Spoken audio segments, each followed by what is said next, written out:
Welcome back, my friends, to another episode of American Patriot. I'm sure glad to have you here. Well, I have to be honest with you. I have been racking my brain on this subject for quite some time. It's a controversial subject, but then again, I am an American, and we do have the freedom of speech. So I would ask you to come down with me on this trail of thought. You might agree, you might disagree, and you know what? That's okay. Please leave those comments down below so that we can talk about it. And while you're here, go ahead and hit that subscribe button and go ahead and ring that bell for notification. So, the topic of today is COVID-19. Yep, I said it. So, here's what I've been thinking about. And it's all full of moral reasoning and, emotional arguments versus logical arguments. And here's where I'm at. It is really tough when anybody passes. That is a tough and horrible thing. And I think we all have to recognize that we want to do everything that we possibly can to keep people from losing their loved ones.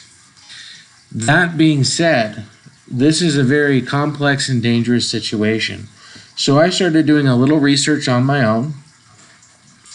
It's something that I've learned to do over time. Just in my formal education when I was working on my master's thesis and then on my advanced degree.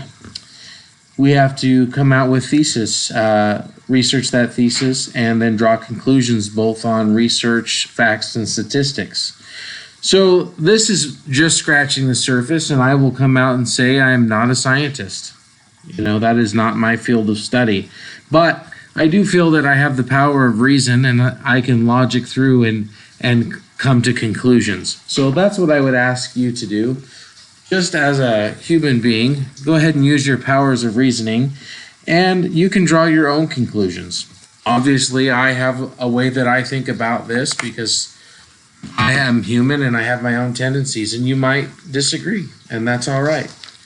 So, Cook County, Chicago.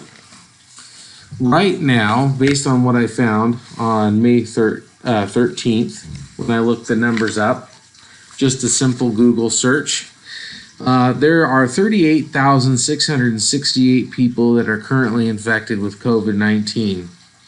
Sadly, there have been 1,673 deaths, and I'm sure that we can all agree that that's 1,673 too many. Doing some simple math, that gives us a 4.3% death rate of those that are infected. And obviously, no one can argue that that's too high. One death is too high. However, death is part of life. It's something that we deal with every day. People die in car wrecks. People die for all sorts of reasons. If I take that number and I look at Cook County, the population of Cook County right now is 5.15 million people. That gives us a current death rate of 0.032, ladies and gentlemen. Yes, 0.032. And again, one death is too much, but we're not even talking about 0.5%. We're not even talking about 0.25%. We're not even talking about 0.25%. We're talking about 0.032% death rate.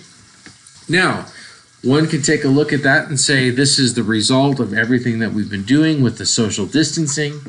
It's a result of following the CDC guidelines, and I can understand why someone would come to that conclusion. But I've started to hear some other things. We had the Mikovits pandemic come out, and I've heard some really positive things about that, and I've heard some really negative things. I've heard some people come out and say that Mikovits was a fraud. I've also heard the same thing about Dr. Fauci. So, again, I'm not a scientist. However, I can say for everyone that says that she's really smart and knows what she's talking about, I can hear someone else that says that she doesn't know what she's talking about. And the same is true for Dr. Fauci. So I have two very intelligent individuals, once again, giving me two very different stories. However, I've heard a lot about Sweden, and you probably have too lately. So I started to do a little research, and I found an article written by the Washington Post today. And that article describes a little bit about what's going on in Sweden. And if you're curious, that article was written by a gentleman named Ishan Tharoor. Now, if I'm mispronouncing it, I do apologize. It was written on May 11th, 2020, and it's spelled Ishaanthar or OOR. For those of you that are interested, and I thought it was a very well written and interesting article. In the article, he talks about the fact that Sweden has not really locked down like much of the other countries, including the United States. They have allowed up to gatherings of up to 50 people, and they still have their school in session for anyone that's under 16. And I thought that was really interesting, so I started to dive into the numbers. It looks like most of their deaths have been people that are over 70, which is always a tragedy because those are our elders and we look up to them. They've had 3,256 deaths and 26,000 cases, and that works out to 12.5%. And initially I thought, wow, that's pretty terrible, especially when you look at Cook County and they're at 4.3% right now. But then the next question I had is, what does that look like in the wider population? Well, Sweden has 10.23 million people, and that works out to a death rate of 0.031%. That gave me pause because if you'll remember, the death rate right now in Cook County is 0.032%. And this, I believe, ladies and gentlemen, is part of the argument for flattening the curve, right? So if we have too many people getting sick all at once, we don't have enough medical capability to handle all of those people, and the concern is that the system will overload. However, I think it's really interesting that even though Sweden didn't lock down to the extent of the United States, their death rate overall is actually lower than what's going on in Cook County. And Cook County has been one of the large epicenters right now of COVID-19. So then I had to really struggle. Well, obviously I can see that we don't want to have the system overwhelmed. That could lead to deaths of people that could have been saved if we are able to flatten the curve. So then you think, well, maybe locking down the system and social isolation was correct, except for the problem that we're having here is that if we flip that statistic and we say 0.032% of the people dying, that means 99.97968%, give or take, are making it through this perfectly fine. So that is a different take on it. We don't want anyone to die. I totally agree with that statement. However, we're reaching a point in this country where we have millions of people out of work. We're printing off trillions of dollars that we really don't have, that our children and great-grandchildren and great-great-grandchildren are going to have to pay back. So my question is, how do we get the economy going? Because if we don't, we're going to start to see a lot of hungry people in this nation, and hungry people can be very dangerous, and understandably so. If you're not eating and your children are not eating, as a parent, you're going to do what you have to do to make sure that your kids eat, and rightfully so.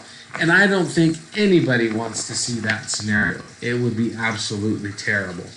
So my question right now is, even though flattening the curve was probably done in good faith, and granted this was a new disease and we didn't know anything about it, and it probably has resulted in not overloading the system, my question now is, with these numbers starting to come out, why are we not opening the economy back up and recognizing that certain people are more vulnerable to this disease than other people, and maybe just as a society taking care of the 0.03 rather than locking down the 99% of the population? That's really my question. And I'm not going to go too far off the rails on that one. You can draw your own conclusions. There's lots of theories about why that's happening, why we're not focusing more on just taking care of those that are vulnerable instead of just having a wide range lockdown. I've got my own opinions on what the agendas might be on that, and I'll let you draw those conclusions. You can put them down in the comments below. That's fine. You're not going to shock me.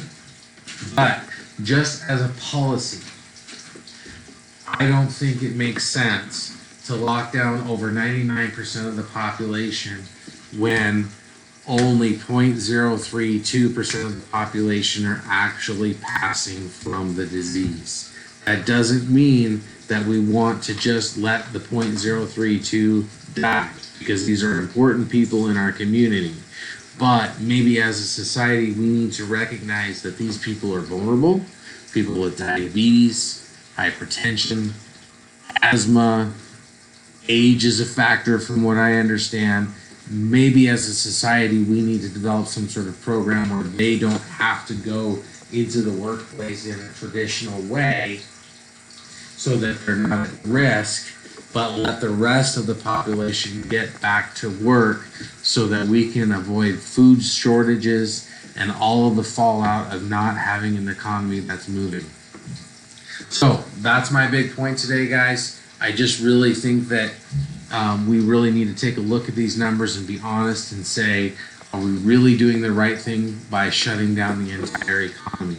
I would say that if we continue to have the economy shut down, we're gonna start to see some bad scenarios. We're already seeing meat shortages in the fast food world. Wendy's came out and admitted that they don't have enough hamburger to make all of their sandwiches. We know that farmers are dumping milk, that they are euthanizing animals because there's not enough workers in the plants. So we're going to start having a problem. So maybe we, rather than using another way, an analogy that I could use, rather than using a chainsaw over the whole population, we need to use a laser scalpel and just say, look, we know that you're vulnerable to this disease. It's not your fault. Can you please just stay home for a little while, right? Protect yourself. But allow the rest of us to go back to work so that we can get an economy going, so that we don't end up in a situation where the nation can't feed itself. I think that that would be a policy where we're still protecting those that are vulnerable. We're still trying really hard to not let anyone die, but it's also allowing the economy to come back online so we don't have more people die because of depression and suicide and lack of food potentially. So I'd really like to know what your thoughts are. I know that this is a tough subject. I just really hope that people are hearing me, because I know that anytime that this seems to be talked about, one of the initial counters is everybody matters and the economy is not worth somebody's life. Well, that's true, right? I'm not arguing that we should just let part of the population die. What I'm arguing is maybe instead of quarantining the entire population, we work with those that are vulnerable to help them quarantine so that the rest of us can get food to them and get the economy going so that we can work through this. The other angle that I'd really like to take a moment to talk about this is the potential effect, long-term effect on our society and our children of the quarantine. Right now, we have a situation where many of our governors, not singling one of them out, many of our governors have powers that they've never had before due to a health emergency. My question is, looking at the numbers, even in a society that didn't lock down, you are looking at death rates of 0.03%. Does that justify violating the Bill of Rights? And my answer would be no. And the violations that I see occurring are with freedom of speech and the First Amendment, with documentaries being pulled. And I also see Fourth Amendment rights being violated with unreasonable searches and seizures, people being followed in certain circumstances to their homes and questioned for doing something as simple as a play date for their child.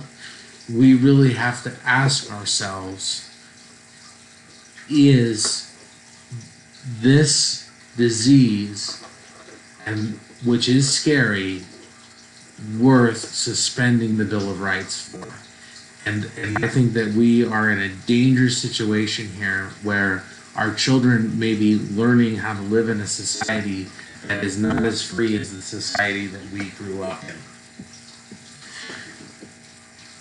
I think rather than allowing the Bill of Rights to be compromised, we should be encouraging those that are not vulnerable to the disease to be going out there and getting the economy going and interacting and just in general participating in life. I'm not saying that we have to go hog wild instantly. With rights come personal responsibility. I still think it's probably a good idea to keep a little distance between each other, and just in general try to wash our hands, just basic common sense type things, right? That we were taught when we were growing up. Wash your hands, don't sneeze on people, keep a couple feet between you. Those are all just basic hygiene ideas. But I do not think that what we're doing right now is good for the country with allowing our rights to be suspended. I know that there's been instances in some of the larger cities where they have told people they can't get married in their backyard. That came out of Chicago. That level of an invasion of privacy to me is absolutely unacceptable. We have areas of the country where they're using drones to fly over people and ask them to separate. That sounds like something out of 1984 Orwellian or Fahrenheit 451. That is not the type of society that I think most Americans want to live in, and I don't think that we need to live in that. I, in good faith, don't think that the people implementing this necessarily want to trample all of these rights, but I do think that's what is happening, and I think that we are slipping into a mentality that is very totalitarian and very dangerous. So that's another thing that I'd like you to comment on.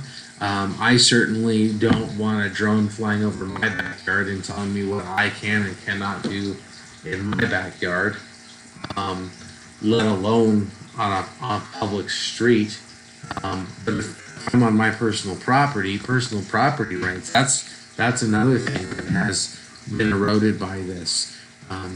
What gives them the right to come to your house with a drone or any other officer and basically harass? The Fourth Amendment gives you the right to be secure in your person and effects, which includes your home. So we need to have this conversation because I think we're headed down a very, very dangerous path.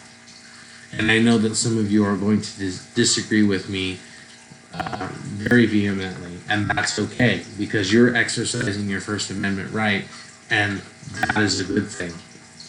But I do not want the Bill of Rights suspended for this. It's just not acceptable. Thanks for listening and have a great day.